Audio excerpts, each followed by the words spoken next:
welcome to this version of Chip Talks, sponsored by Treat the Cause. If you wonder what Treat the Cause is, we're beginning to build that out. You can find more information at treatthecause.expert, and that will be a developing thing. We're also sponsored by True Medics Nutrition, that's truemedics.com, and Neighborly Nutrition, which is neighborlynutrition.com. Please help us by helping support these brands. This is important efforts that we're involved in, and we use all of these things to try to help you with your health, including this education. Okay, so today we're going to talk about magnets, and this is probably one of the most important chip talks I can do, and this is one that we've been leading up to. So this may not seem real exciting, magnets and, what do they have to do with your health? Well, they have quite a bit to do with your health, and they also have quite a bit to do with just how things work in the universe. So even if you're not listening to Chip Talks, let's say, for your health concerns, let's say you're an engineer, or let's say you're a mechanic, or let's say you're, just trying to figure out a better way to do things. Well, understanding kind of the core and fundamental principles of the universe is always pretty important stuff. So to me, and again, this is just in my world, in my paradigm, it looks like we've been lied to quite a bit. And, how we view the world and how we sort of claim the world as assembled is pretty important to just our understanding of everything. So, if you don't have a core understanding of physics or any of that, again, we can't really build an electric vehicle. We can't build any kind of vehicle. We can't, create a reaction. We can't explain why things happen. So rather than just being subjected to the randomness of the world, it's better for us to figure things out, box them in, and explain them. But when we look at, situations like magnetism, hopefully this is going to be pretty eye-opening to some of you guys. So we need to cover this ground, though. This is important in where I'm trying to take you guys in sort of, let's say, a vision or theory of where we could go, of human health, of how you work, of how we can fix ourselves, of how we can become healthy, and all really God wants us to be. And God doesn't want us to be, I don't think, infected with a bunch of bacteria or, basically sick. God wants us to thrive. And in order to thrive, we've got to understand how we work a little bit better. And part of that is magnetism. And guess what creates magnetism? That's right, boys and girls, the big shiny ball in the sky called the sun. So the sun hits the earth. As the sun hits the earth, it causes the earth to spin. As electrons spin, that causes electricity, that causes ionization, that causes energy, that causes a magnetic field that's around the earth. So this representation down here is a pretty good, where's my cursor? There it is. This is a pretty good representation of the Earth's magnetic field and kind of what it looks like. So it's not as, let's say, simple as we would like to think that it is. It's got some intricacies there, but that's kind of what it looks like. And again, because the Earth has a magnetic field, and because everything comes from the sun, all right? So everything. If I have a piece of metal, so do I have a piece of metal on my desk anywhere? I don't see one. Let's say I've got metal in this pen, all right? So where did that metal come from? Well, ultimately, this metal came from hydrogen from the sun, okay? And as hydrogen dissipated in intensity and power, it forms like pockets, let's say, of stability that end up being elements. As those elements combine and come together, they form heavier elements. So everything kind of starts, there's actually smaller particles, smaller than hydrogen, and we're going to get into why this is important more. I just want to lay this groundwork. But there's actually smaller particles that are smaller than hydrogen even, that we don't even recognize yet, and those are actually more of the core fundamental particles in all this. But basically, you can think of this as energy dissipates, it just finds these homes of stability, and those are atoms. Those atoms will find stability by combining with other atoms, and that's kind of how things work. So it's sort of this precipitation of energy that starts at very high energetic, short bandwidths, high frequencies, and dissipates down into longer bandwidths, shorter frequencies, as it hits Earth. And that's really how this reality is completely created. So magnetism is a super important part of all of that. But again, the thing that I want you to really understand and appreciate is that the Earth just doesn't generate a magnetic field on its own. Well, kind of does. I mean, it's spinning on an iron core, which is going to create a magnetic field. But the reason it is spinning is because of the big shiny ball in the sky called the sun. And I say SON rather than SUN.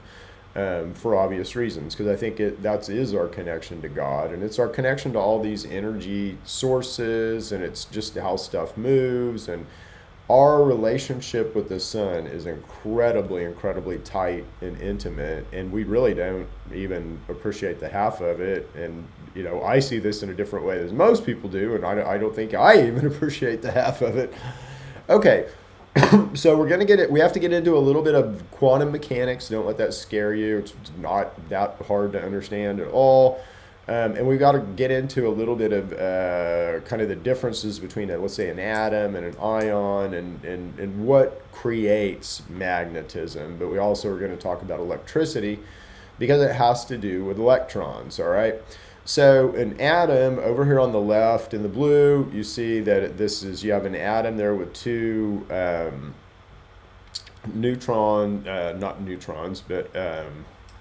protons. There we go. Gosh, hydrogen atoms. So by the way, this is just hydrogen. It's just two hydrogens glued together, okay? So that's what you get when you glue two hydrogens together. It's an element called helium, but it's just two hydrogens. So you have two protons in the nucleus there, and then you have two electrons circling. So that creates kind of a stable force, all right? So if you think of this magnetically, we know that, magnets will repel opposite sides, so you can't even push them together, right? But if you flip that magnet around, if it's a bar magnet, whap, it'll attract each other. So you have a repelling and an attracting force.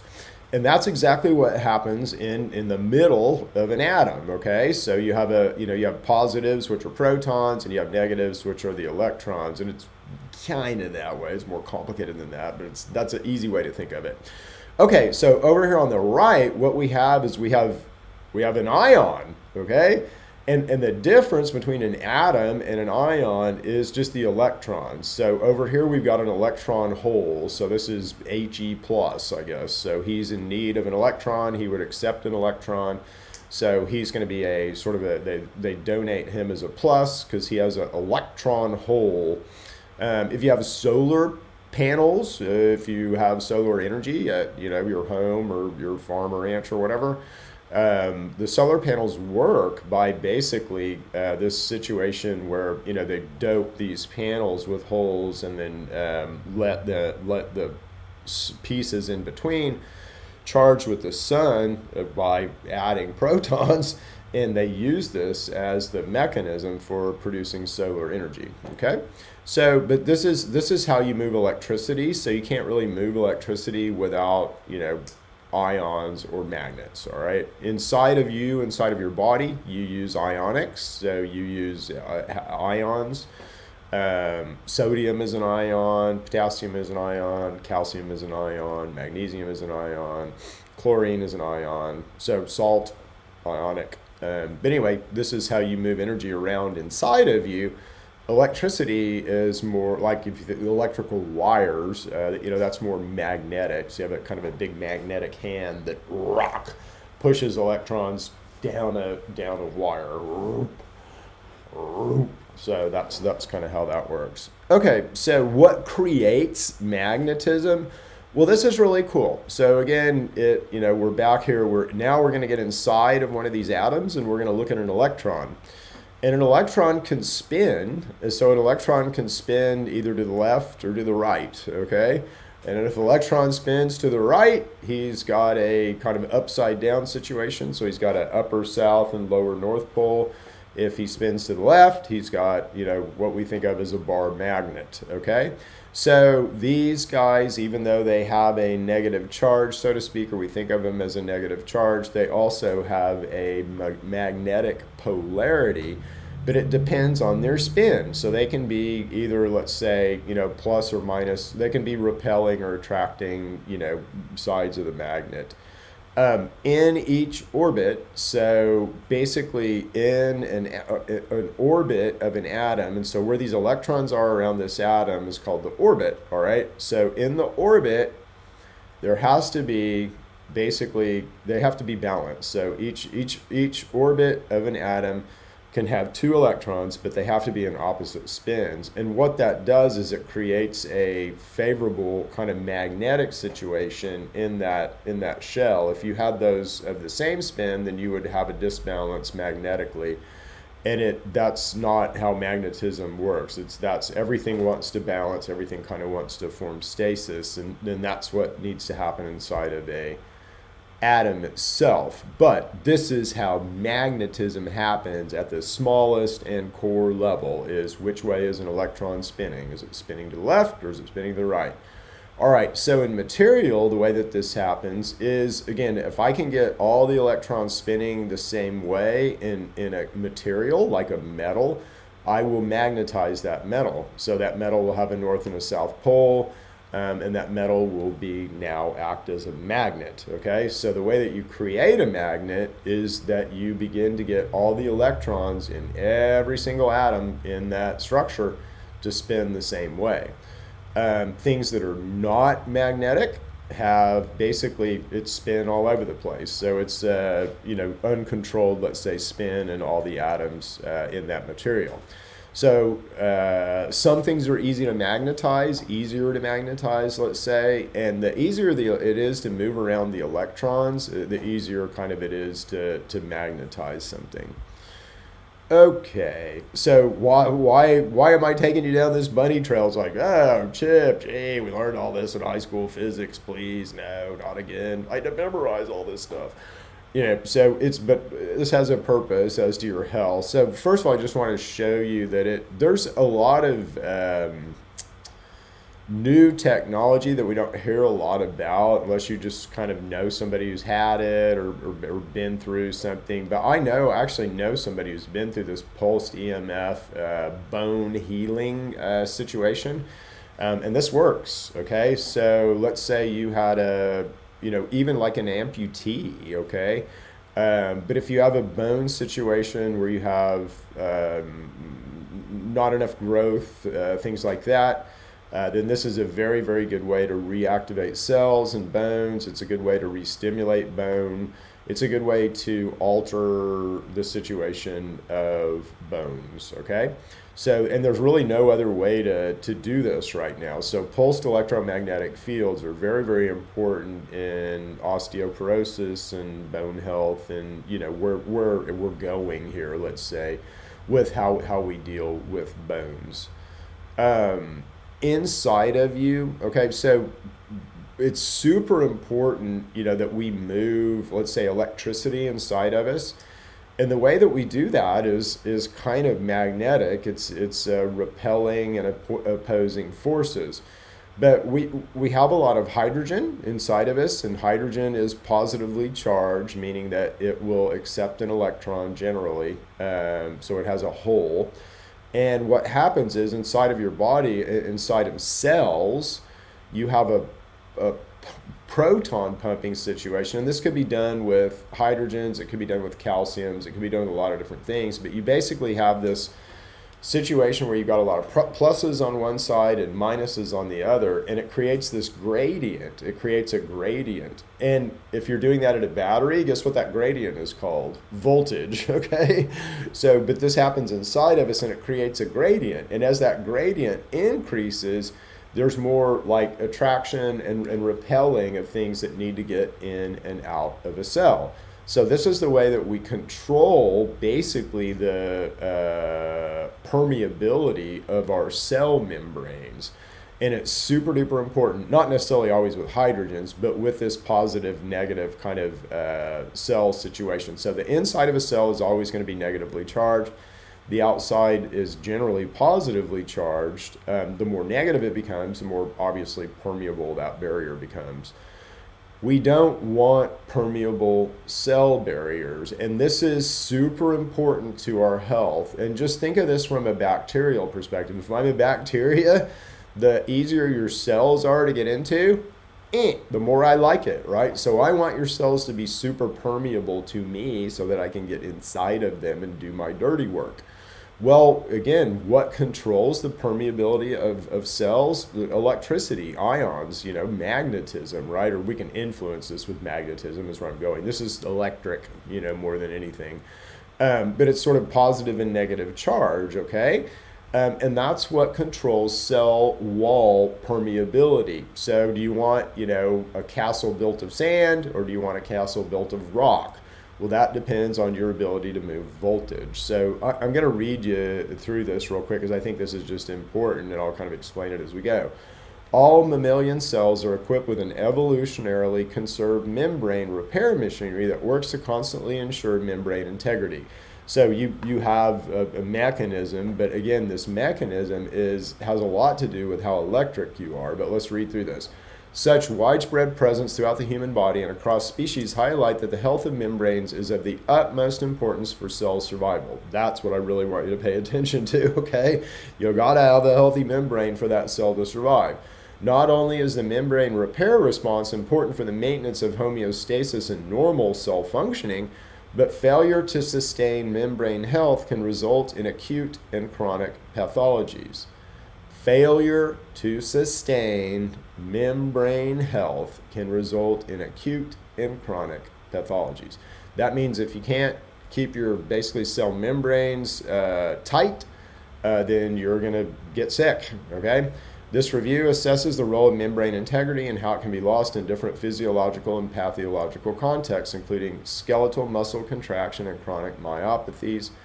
Cardiac muscle contraction, let's see, do we need to read the rest of this? Probably not. Again, chronic inflammation is going to impact, a cell's ability to be able to keep a non-permeable membrane.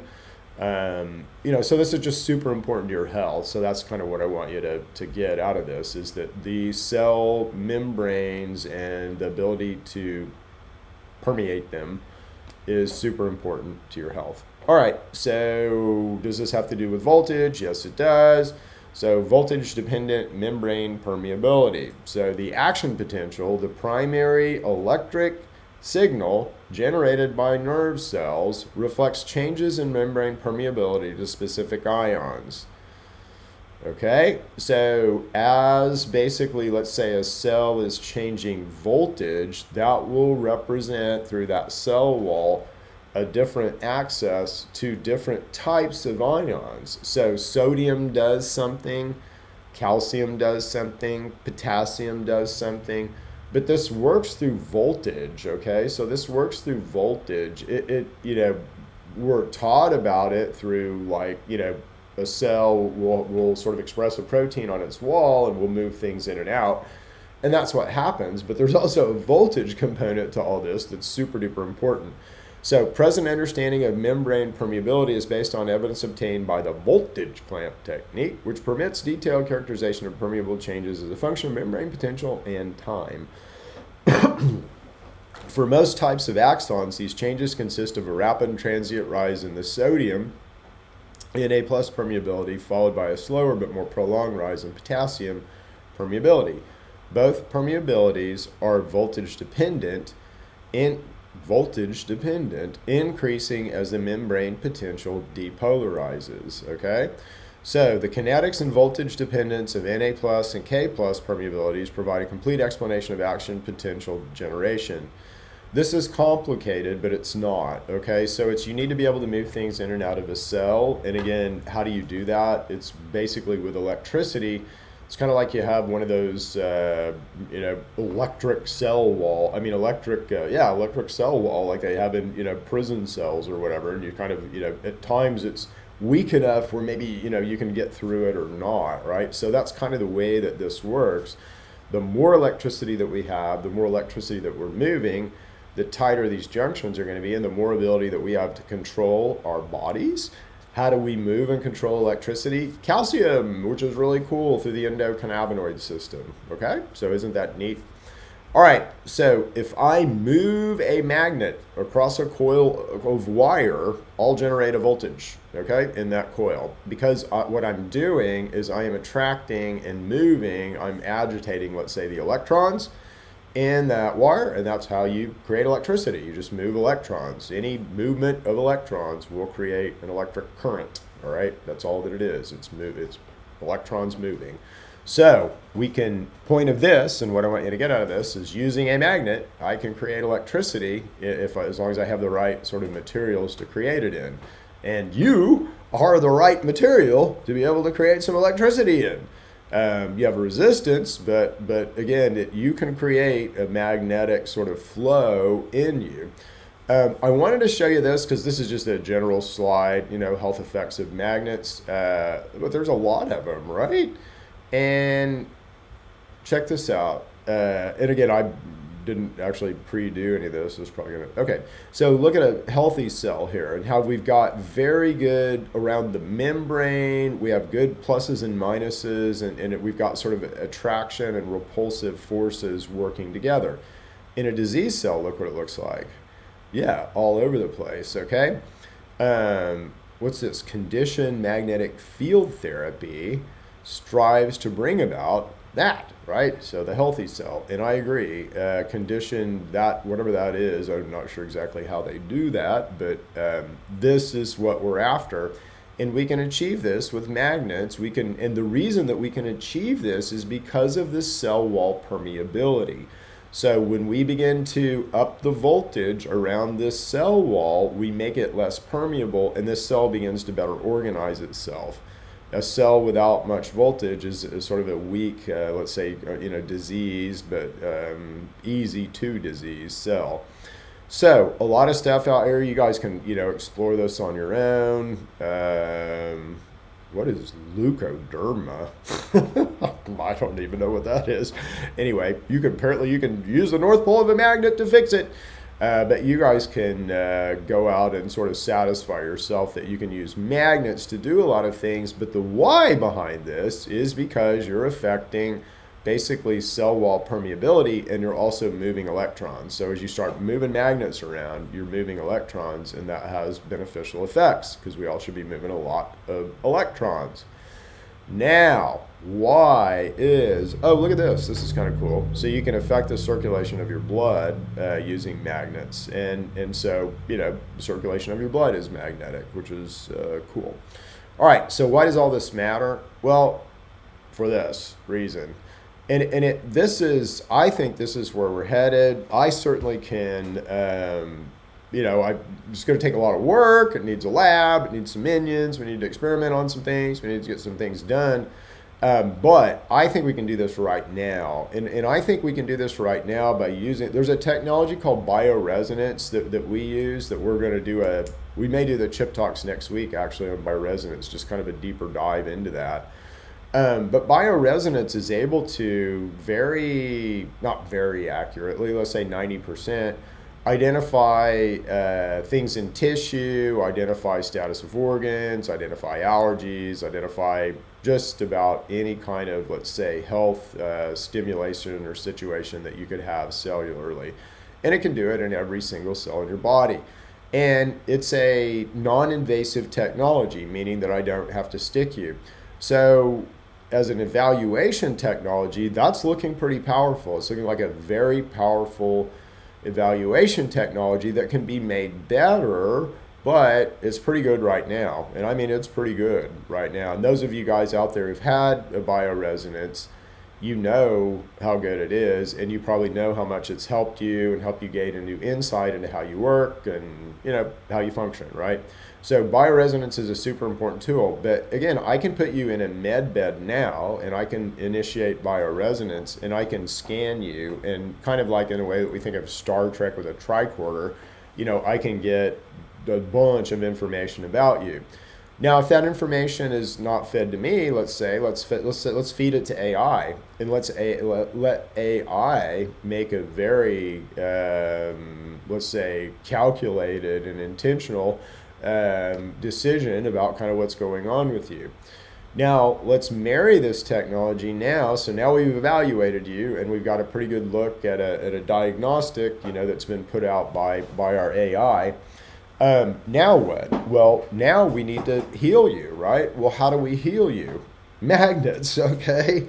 Very, very easy to look at it. Let's say you had a bad knee or an area of inflammation in your back or something like that. Again, very easy to magnetically stimulate that area, get those cells to perk back up, get those cells to redo what they should be doing, get stem cells in that area if needed. Again, we can do all of this with magnets, okay?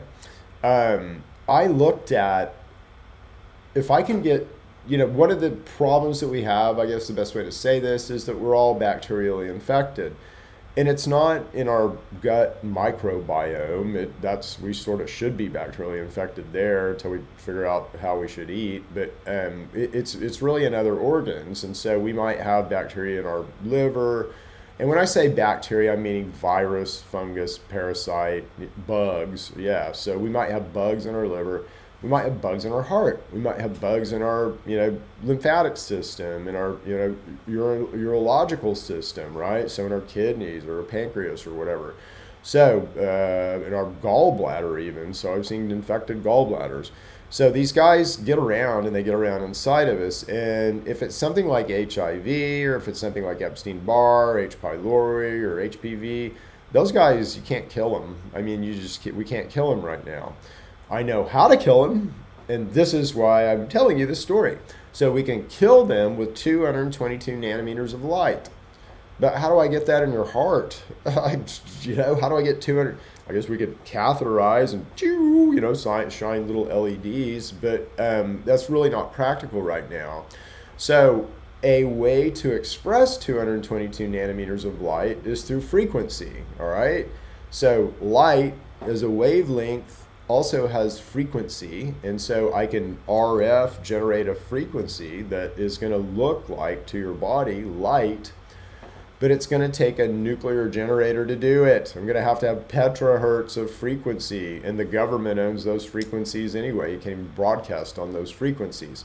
So I'm going to have to hit it in harmonics. And what that means is that I'm going to have to go to about 6 decimal places in a lower frequency in order to hit those high harmonics. Really hard to do.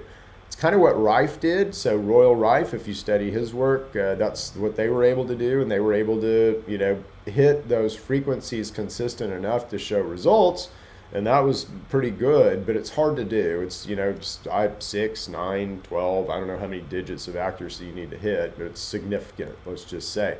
So that's kind of impractical to me. So, okay? So the way, though, that was looking like is very practical is with magnets. And again, it doesn't take much of a magnetic field to influence you. And so through magnets and really through smaller little, manipulations of magnetic fields around you, we can heal you of a lot of things. So this is where we're going. This is kind of where I've been taking you.